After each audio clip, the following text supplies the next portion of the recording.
Now, during a combative February 28, 2025 Oval Office meeting, President Donald Trump and Ukrainian President Volodymyr Zelensky found themselves locked in a tense standoff over the future of U.S. support for Ukraine. Now, with Vice President JD Vance joining the fray, Zelensky faced sharp criticism for what Vance called public disrespect towards the United States, particularly over Ukraine's military draft policies and complaints about aid.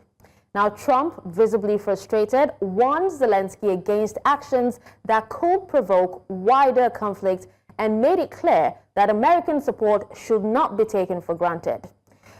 In all this, a planned minerals deal and joint press conference were scrapped in the aftermath, leaving U.S.-Ukraine relations at a precarious crossroads. Now, with Trump's transactional foreign policy on full display and the stakes of the war higher than ever, one question looms. Is America's commitment to global alliances shifting from shared values to cold, hard deals? Now, I am joined by Professor Olexiy Haran. He's a professor of comparative studies in Ukraine. Thank you so much. Comparative politics, I beg your pardon, in the University of Kyiv, Mohler Academy in Ukraine. Thank you so much for joining us at this time. Thank you for the invitation. So, Professor, how do you evaluate Ukraine's current defense posture, given that the U.S. aid amounting to roughly about $128 billion over the past decade, has recently been suspended following internal U.S. political turmoil? Excuse me, what is your figure for American aid? A little over $128. 128, okay. Yeah. It's not 500, which Mr. Trump was talking about. Okay, so fine. Look, definitely we need American support. It's very important. Now Europe mobilized itself, its resources. They are very disturbed by the development, not only because of Ukraine, but also about, possibility for suspension of ties, security ties between US and Europe, which would be very, very dangerous, actually. So for the time being, we have enough resources to continue fighting. And moreover, I would say that we have our own resources and there is an increasing aid from Europe. However, there are fields where it's difficult to substitute American support. And what I mean is, first of all, anti-missile systems. Okay, so because here we have also anti-missile systems from other countries as well, but American are very important for our defense. And you see on my background, it's actually not far from my house.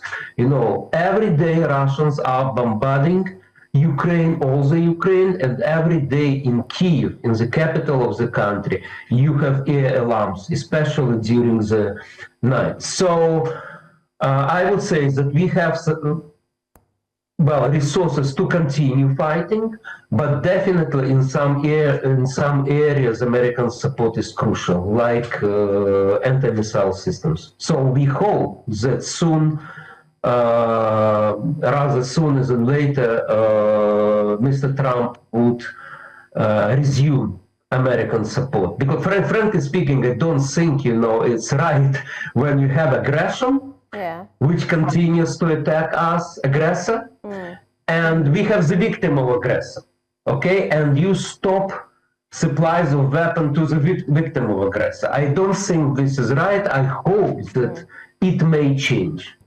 All right. Now, Professor, you talked about, having enough resources for now to continue with the fight, even if the U.S. doesn't support. Now, the U.S. is proposing a minerals deal, as a condition for resuming support. What are the long-term implications for Ukraine's sovereignty and its control over natural resources? Look, actually, there was a framework deal which was prepared and which was about to be signed in the White House. And this is fine because we have framework agreement, general principles of cooperation, and then there should be more detailed agreement. However, we know that the framework agreement was on site, and now the demands from Trump are to sign. It's a bit difficult now to understand because it's going behind the scene. So as far as I understand, he will increase the pressure on Ukraine regarding the exploitation, American exploitation of these mineral resources. But we will see what will happen. Because look, now for us, a very important thing, actually the exploitation of these mineral resources may come only realistically in 5 years, not earlier, or maybe in 10 years. And what we need right now, we need defense from aggressor. Okay. Now, Professor, you know, during the sit down at the Oval Office, President Trump actually labeled President Zelensky as a dictator without elections. And this is, you know, amid claims about suspended electoral processes during martial law. Now, aside that, there have been recent reports as well, you know, that indicate that the U.S., you know, aligned with Russia in voting against a UN resolution condemning the invasion. How will this pivot, you know, affect Ukraine's international alliances and global support, even though we know they're still getting support from Europe? Well, actually, yes, there was a resolution where Russia and the U.S. voted together, and which actually reached 93 members in the UN, supported by 93 members, and there was another resolution prepared by the UN. Well, actually, it was prepared also by the United States, but there were amendments to that by the EU, and which became actually quite good, this resolution. It also gained 93 maps, different. So so there were two resolutions. It's not necessarily that one country was voting for both resolutions. But basically, you know, if we are talking about this resolution, it's 93. In 2023, the resolution of territorial integrity of Ukraine was voted 143 against, I believe, against only 5 members. So what we may say regarding the international support to Ukraine, I think that we need this international support. And I would say the understanding of Ukrainian position prevails. However, the recent maneuvers of Trump, you know, complicates the situation because, again, as I have said, he is going to push not the strongest, the aggressor, for negotiations, but he is going actually to sanction the victim of aggression. We don't think actually that this is right, and it looks like appeasement of aggressor. So again, I hope that there is a continuation of negotiations which will be continued between Ukraine and the U.S. in Saudi Arabia next week. So I hope for some positive changes. And regarding, you know, accusations of President Zelensky that he is dictator, look, this is crazy. This was crazy propaganda from Kremlin and for some reason from dictator actually. Putin is dictator who is running the country 25 years and falsifying elections. And we have 6 presidents, you know, in the new centuries. So there's no problem. Why we cannot do elections right now? It's very simple, because of the war. Again, look at my background. Can we conduct elections in this situation? When nothing is secure, we have a martial law because of the war. So we cannot conduct elections in this situation because Russia will use it only to destabilize the situation in Ukraine, and also will continue its aggression the day right after the election. So it's totally understandable. And let me remind, for example, that during World War II, the UK didn't conduct elections during the war, and it was totally understandable. Well, we are in the same situation. Aggressor is on our territory, he is bombarding us. So yes, we introduced martial law, and we postpone elections until the end of war. It's very, very clear. And regarding democracy, come on, you know, this is crazy. You know, we have, even under martial law, we have freedom of expression, and we are criticizing anybody, including president. We can do it every day on different channels and social media. Absolutely. So to call him a dictator, this is basically crazy. I'm really sorry to say that. All right, Professor Haran. Now, when we come back, we will be talking about, you know, what plans Europe leaders actually has for Ukraine. But I'm being told that we're joined by two other guests to discuss still on the U.S. Ukraine issue, and also what lessons African can learn from the Russian-Ukraine war, and if we should continue looking outward for solutions, or if it is time to strengthen our own institutions and alliances. And I'm being joined by Dr. Ndu Nwokolo. He's a managing partner and chief executive Next Year SPD, that's Security and Peace and Development. And we also have Gideon Chitanga, researcher, Center for Africa, China, Africa Studies, University of Johannesburg. Thank you so much for joining us, gentlemen. Thank you for inviting us. All right, so Dr. Nwokolo, let me pass this to you. Now, the Russian invasion of Ukraine has significantly, you know, altered global security landscapes. How do you perceive this conflict, you know, reshaping security paradigms in Africa?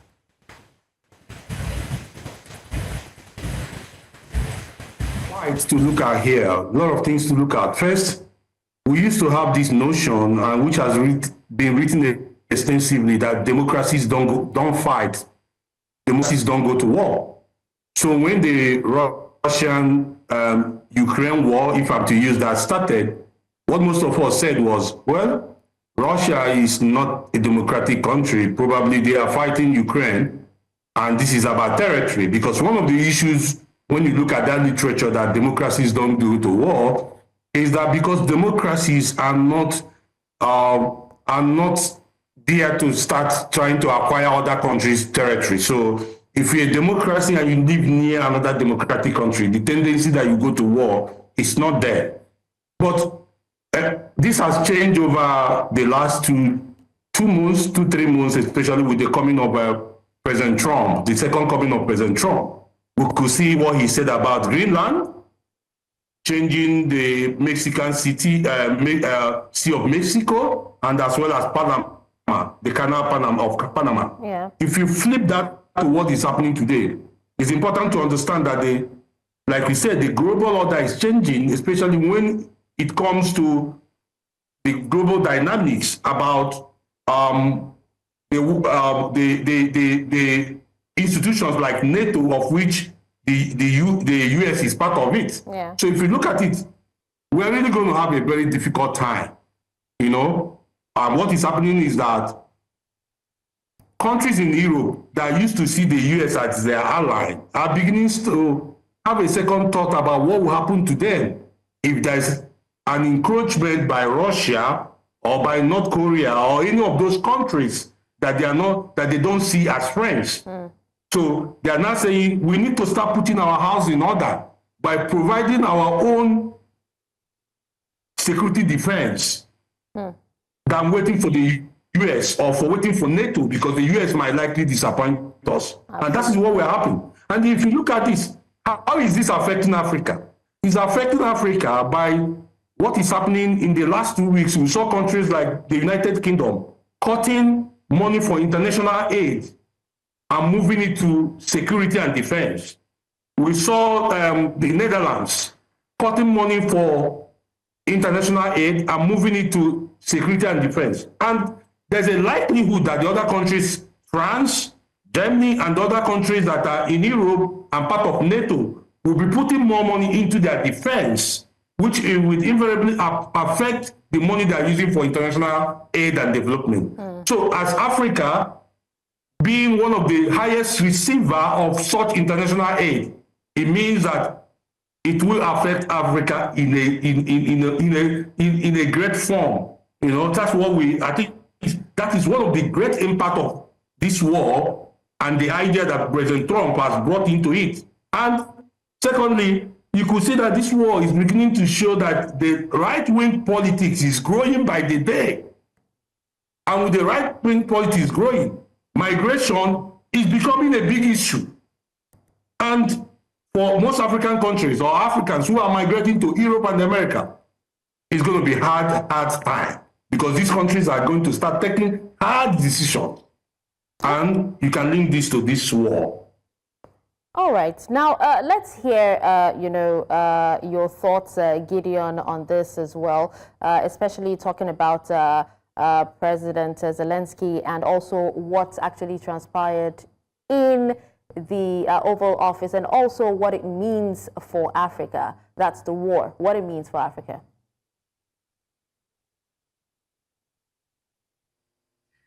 Hello, Gideon. I am persuaded that President Trump has a different way of achieving peace. And I think he has a certain concept of peace that might not be necessarily similar to what President Zelensky has, and maybe his other parties or allies in the European Union do have. What you see, like our colleague has just indicated, is division within the transatlantic alliance in terms of broader security issues, and with respect to Africa.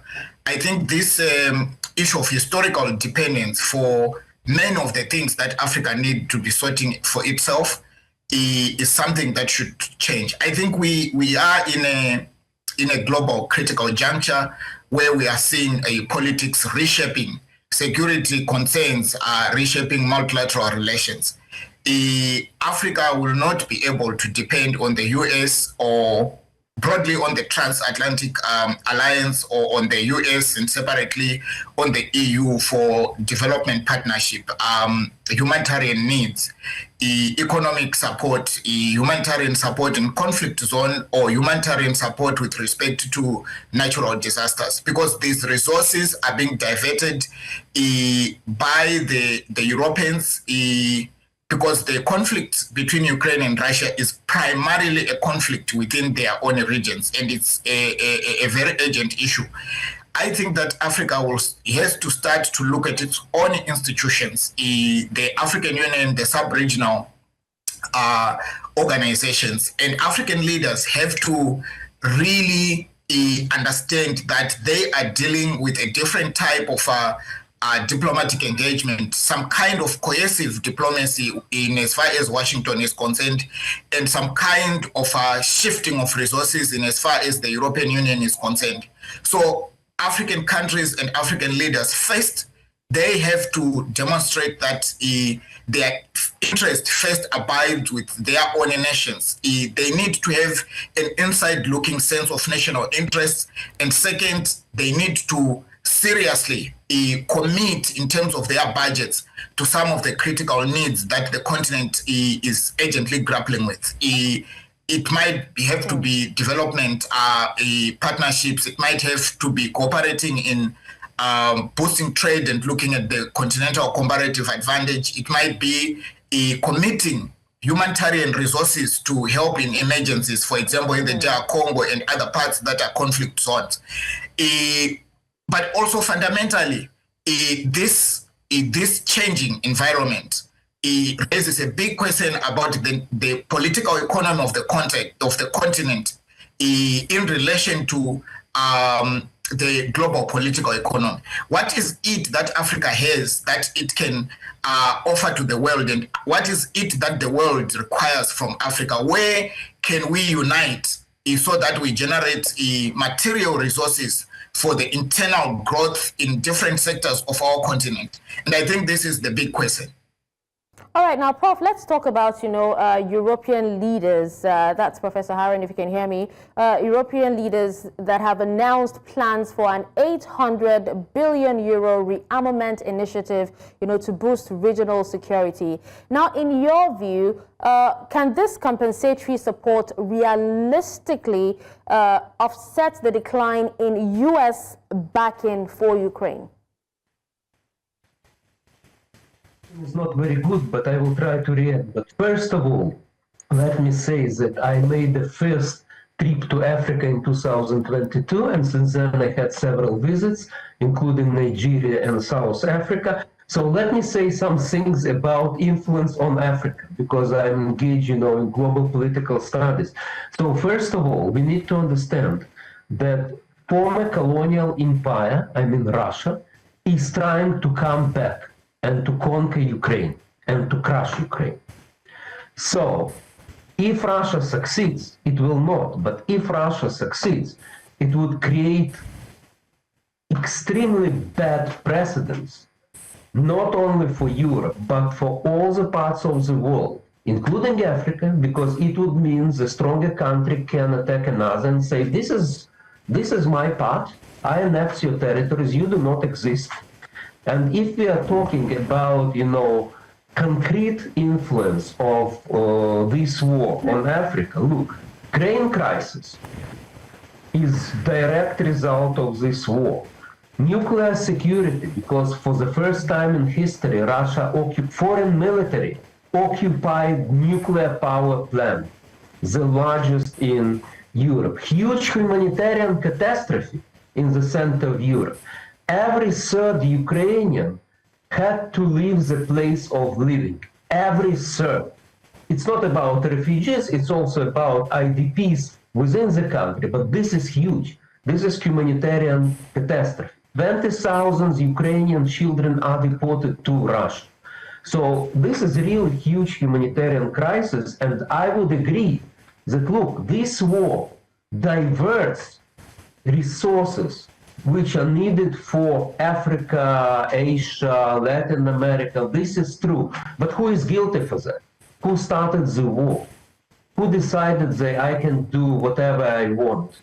So unfortunately, this is Russia. So I hope the sooner the war ends, would be better, the better would be for other parts of the world. But we need not just, peace deal. Okay. Because peace deal is abstract. It could be appeasement of aggressor, which happened on the eve of World War II. We need just peace, and we need lasting peace. So there would be guaranteed that Putin will not restart his aggression again, and that other, nuclear powers will not follow his path. Okay. Now, Professor has actually said that, peace is all he actually hopes for. Dr. Nwokolo, if you can hear me. Now, African leaders have actually actively sought peace by engaging with both, Russia and Ukraine. Now, for instance, South African President Cyril Ramaphosa had actually called for peace in Ukraine and expressed concerns about food security during the Russia-Africa summit. How effective have these diplomatic efforts been? It made no impact. It totally made no impact, because for you to be a negotiator in such war or in such conflict, you must show some influence. You must show some power. There must be something about you that will make the other person to want to listen to you. So why would Russia, who is the aggressor here, listen to Africa? So there's nothing. We have resources we cannot even manage. We have leaders that are all corrupt. We have citizens that are running away every day, migrating illegally to Europe, Far East Asia, America, and all the rest of the world, running away from Africa. We have Rwanda-backed M23 fighting in Congo. There is war in Sudan. We can, as a continent, we are unable to deal with that. We have a report shows that very soon there will be a jihadi state in West Africa. So you have armed struggle and natural resources fight, which were being referred to as critical mineral, from the Lobito corridor all the way to the end of the Sahel. So why would Russia listen to people that are unserious? So for them to listen to Africa, we first have to solve our own internal contradictions and problems. So I don't think he made any impact. I'm sure President Putin was looking at these people and saying, who are this bunch of jokers? Let them solve their own internal issues. Let us even start by solving the problem between Rwanda and Congo.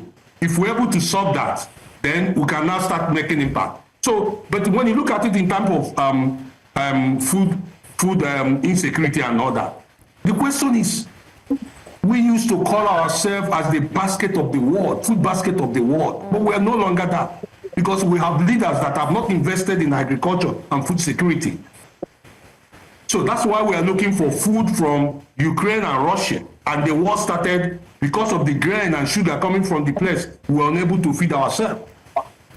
Now we are running helter-skelter trying to find a way to solve HIV/AIDS problem because America has withdrawn the money that USAID is giving to us. And we have our money being squandered by our leaders. So I don't think it made any impact. I don't think Russia listened to us. Probably Ukraine saw us as being sympathetic to their cause, but they know that we cannot actually help them. How can we help them? We can't even manufacture arms. Maybe South Africa to a bit. Yeah. So we are totally inconsequential in the war. Well, speaking of South Africa, let's quickly hear from Gideon on this same question about, African leaders engaging Russia and Ukraine and what impact it has actually made. I am persuaded that Africa lacks hard power, and that is pretty obvious. I don't think that. So we need to understand the character of diplomacy that is at play from the African side, and I wouldn't go as far as to say that it does not have impact. I think that when and if the continent speaks with one voice, despite all the contradictions that are internal to the continent, and our colleagues, I think, impeccably described them, the African character of international diplomacy has always been dialogue, and it is informed by this idea that Africa does not have hard power or structural power or coercive power, as it may, that it can apply either on Russia or on Ukraine. And in some cases, that limits the extent to which the continent can go. But I think in this case, you also need countries which speak from the point of their legitimacy. And indeed, our African countries do have that critical legitimacy in upholding the global international order, as it may, the UN rules in terms of respecting the sovereignty of other states. And I suppose that this is what President Ramaphosa represents. So adding his voice in a very objective way is crucial. We are in a very interesting paradox now. The US, which solidly backed Ukraine, the new regime in Washington has actually turned around. It is using the same type of diplomacy, but arm twisting the leadership in Ukraine using this coercive structural power. So I think diplomacy, and I mean the idea of creating dialogue, opening other avenues of communicating with other heads of states, being able to listen to both sides of the conflict and using persuasion to prevail on these leaders to say the conflict is gone too far. It's not in the conflict between you alone, but it's affecting everybody. And now the war must stop. That voice is needed. And that is what Africa is giving. The other way is to say South Africa and African countries have other platforms like the BRICS where they can dialogue amongst themselves with other powers like China to say, look, our sense of this conflict is not necessarily a subjugation of a sovereign state or defeat or capitulation by the other state. But let's listen to the concerns of these two parties and find a way that respects international rule of law and solves these conflicts in the sense of a lasting peace that our colleague is talking about. So the voice of Africa is very important, and this does not distract from the fact that the African continent has to prioritize a common interest, building its own security structures and institutions, including providing money for that, is starting to carefully look at the different level of security, food security, humanitarian needs, and so on that are needed. But the conflict in Ukraine is also affecting us here, and I am very happy at least to see that African leaders are very proactive, and they are saying they will not be left behind, will not allow the West to just do as it pleases, as was historically the situation. But they will want to add their voice, not necessarily in protecting the interests of one party over the other, but seeking dialogue that brings on the table lasting peace. All right. Well, thank you, Gideon, for that. Well, we'd like to take a quick breather. When we come back, we'll definitely continue this discussion. Do stay with us.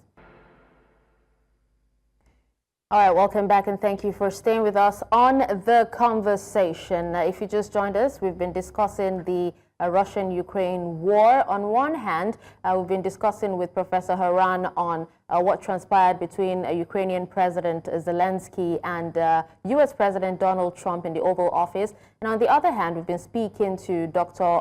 Nwokolo and also Gideon on how the Russian-Ukraine war has affected or has impacted Africa. Now, coming back to you, Professor Haran, if you can hear me, Trump's warning about gambling with World War III during the meeting was really stark.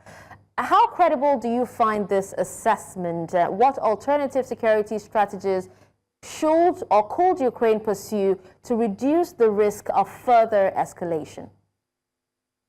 Look, actually, who is engaged in nuclear blackmailing of the world right now? It's Mr. Putin, right? Because he has basically, this is his own trump card. And he is blackmailing the whole world. And I would say that this blackmail somehow, succeeded. Because since the beginning of the war, Europe and the United States, they were, a bit hesitant to be too much involved in supporting Ukraine because they were afraid of Russia. So yes, we received a lot of support, but it was too little and too late. So there is a one side, who is blackmailing the world. Again, this is Russia. And this is an excuse, these threats are excuse for those Western politicians, including Trump, that, well, we shouldn't support Ukraine more because it may lead to the Third World War. Actually, I think that appeasement of aggressor leads to next wars. We know the history. Appeasement of Hitler led to World War II. So this is the real. So if we do not rebuff aggressor, the aggressor will restart his aggression in new parts of the world. And they are numerous. Putin did aggression in Georgia, in Syria, in Crimea, in Donbass. There were no strong reaction to that. And that's why he decided, okay, I can crush Ukraine. So we need to stop the aggressor. It's effective tactics, not appeasing him. Well, Professor, while we're on a break, I couldn't help but hear you say that Nigeria, I'm not sure if it's Nigeria or Africa that you said is very close with Ukraine. I would love for you to explain what that means and also how you think that the war happening between your country and Russia is impacting Africa as well. Well, to a certain extent, it was kind of joke. But we know that in any joke, there is some part of truth as well. So look, before the war, Nigerian students, were among the, I believe it was more than 10,000 of Nigerian students, or even up to 20, I can be mistaken here. And first of all, they were starting to become doctors. So they were learning medicine here in Ukraine. That was very, very popular among Nigerians. So we hope that when Ukraine will be peaceful again, the African students will come to Ukraine again because, it's a very good combination. On the one hand, this education is not too expensive, and on the other hand, It's good. It's good. I'm sure that will happen. Yeah, but if we're talking about, what is common between our countries, not only Ukraine and Nigeria and Africa, I think I started to explain it, that this is fight against colonialism. Ukraine supported the fight of African countries against colonialism in the UN, So now we hope that African countries will support us. And let's remember that the principles, look, Africa fought against colonialism, right? Right.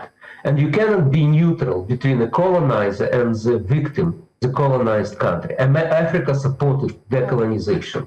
Africa sanctioned the apartheid regime in South Africa. And these sanctions, by the world were economic, but actually African countries also supporting militarily. But the most important here was the isolation of apartheid regime in the world. So I hope that, neutrality should be active. This was the case for non-alignment movement, and this was the case for decolonization campaign.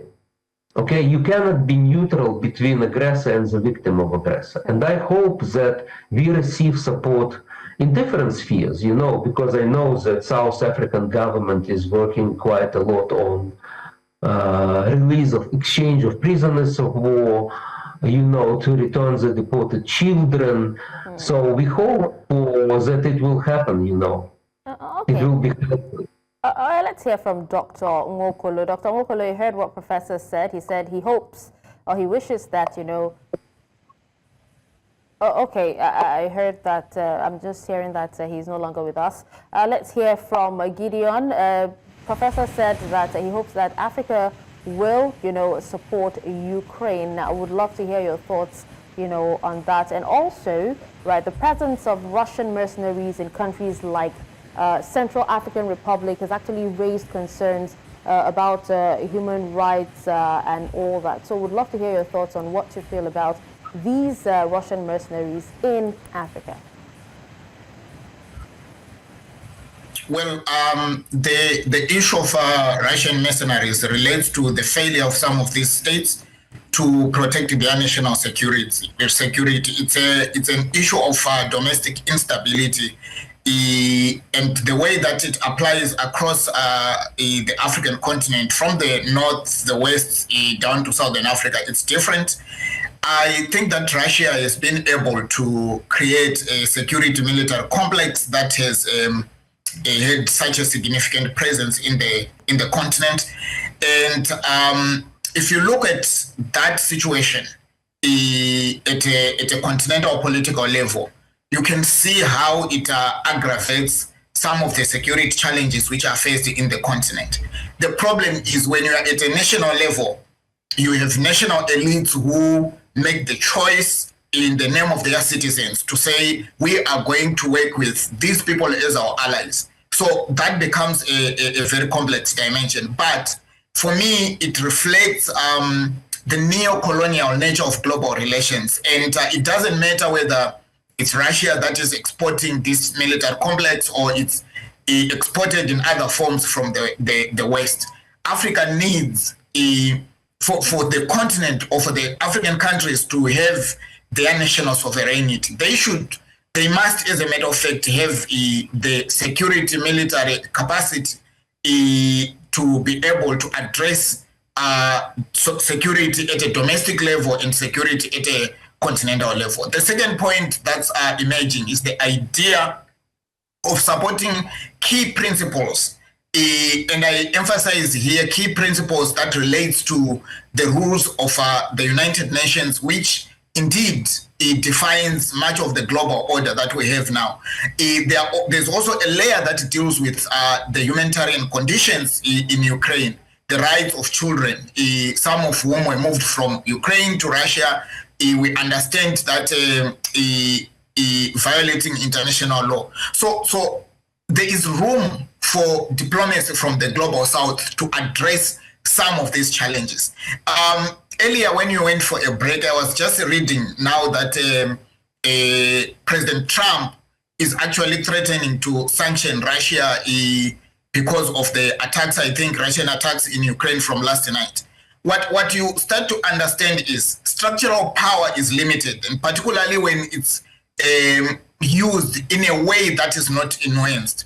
So the idea that Washington can coerce Ukraine or coerce Russia into a negotiation might actually turn out to be a big lie, and this conflict might continue as it were in ways that it has been or get worse. So we need that kind of diplomacy that says, while Washington is doing whatever it's doing, and a lot of people do not understand or agree with Trump, the rest of these leaders, including our own leaders from the global south, can at least engage with both President Zelensky and President Putin and emphasize that the war must end. But in the meantime, they can also decidedly focus on key issues which they can address. Saudi Arabia has been working tirelessly on exchanges of prisoners of war. African countries can work tirelessly to protect the rights of children and other people who have captured in the war, and use these gradual gains in a cumulative way to eventually find a solution within, I think, a solution that should emerge within Ukraine, between Ukraine and Russia, and within the European countries. Oh, okay. Now let's hear from Dr. Nwokolo. He has rejoined us. Dr. Nwokolo, I was actually asking a question before I realized that you are no longer with us. Professor did say that he hopes that African countries or Africa would actually come together to support Ukraine. And you also heard Gideon say that Africa needs diplomacy to engage both warring presidents. That's for Russia and Ukraine. I would love to hear your thoughts on that. Well, luckily enough, both the professor and Dr. Gideon, both of them are academics. I am a policy man, so I'm in the field. So I talk from what I know, from what I sit over in meetings, and I'm not going to try to kind of sweet talk anything or try to say what is not the obvious. But we can dream dreams, right? But the issue remains that your external posture comes from your internal strength. So for you to be able to show that influence outside, you must have that influence from inside. Africa has a fundamental problem. So that's why when most of these things begin, it's difficult for Africa to actually show that influence or that power. But if you go back to the time of the Cold War, especially between the 1960s and 1970s, when you have the Warsaw Pact and NATO, and then you have the non-aligned movement to which most Africans were part of, we had that strength. We had that strength. We didn't want to align with NATO. We didn't want to align with the Warsaw Pact because you had African leaders that were strong, African leaders who were governing very well, and Africa had resources that other countries didn't have. For instance, then, as of that time, Nigeria was among the second or third highest oil-producing country in the world. So with that alone, you know that you need Nigerian oil. So meaning that if Nigeria comes to you for a diplomatic engagement, you're likely going to listen to Nigeria, but that's no longer the same, right? So to what we are thinking, what can our Africa do here? But I think, yes, we can do a few things, talk to a few people. Most importantly, when it comes to voting in the UN, we will vote the way that people will see where we are sympathetic to, because that's the only thing we could do. But the contradiction, again, lies in the economy and to most of our associations that we belong to. I'm happy when Gideon talked about the BRICS. Russia is part of it. South Africa is a part of it. Yeah. Nigeria is in observation, observed status. Egypt is there. Most of these African countries, would they go against Russia and still be part of BRICS? So these are the contradictions. So we just need to smell the coffee, be honest about most of these things. We're going to argue, yes, Africa can do this, Africa can do that. What you can do or cannot do starts with what you can do internally. What you can do, the power you show from your place of abode, that's the way you can drive power outside. Absolutely. So Africa has a fundamental problem. In terms of diplomacy, yes, we can make those diplomatic noise that is allowed. But who will it change? What will the dynamics do? I really don't know. So I don't want to be very optimistic about that. All right, let's hear Professor Haran's final thoughts on how you think that Ukraine can or should recalibrate its foreign policy priorities to maintain robust international alliances, particularly with European and regional partners. Because so many people are asking the question, has the relationship between the U.S. and Ukraine, has it been soiled now, considering, what went down in the Oval Office? Well, there's a lot of tasks for Ukrainian diplomacy connected with this brutal invasion. Yes, if we're talking right now, first of all, we need to talk about, ties with Europe, and because it may do a lot, not only for economic rebuilding of Ukraine, but also military support. By Europe here, I mean actually not only Europe, but we may include, for example, Turkey as well. The path of Ukraine's strategy is joining the European Union, and we have now negotiations about it. So it's very important for us that even during the war, we are continuing these negotiations, and we are adapting the legislation according to the EU laws, acquis, so-called acquis communautaire. Regarding the United States, yes, I think, yes, Trump now started to talk about sanctions about Russia, so we'll see how it will develop. Definitely we need to, it's very difficult, to talk to Trump. I mean, not only for Ukraine, but other countries were mentioned. But it's necessary to continue this difficult but necessary dialogue. And I would say that since the full-scale invasion, Ukraine activated its ties with the global south, because we had quite a lot of good things done together. For example, Ukraine played a role of, I believe it was 14 peacekeeping missions in Africa. Ukrainian peacekeepers were in many countries, in the DRC, in Angola, in Liberia, in other countries. So it was very important. But we see that actually Ukraine tried to stabilize the situation in Africa. Russian mercenaries are destabilizing the situation in Africa. So there's a lot of things to do, definitely. Unfortunately, we know that in the so-called global south, there are positions which formally are neutral, but which are quite close to Russian position. So we need to explain more about what's going on.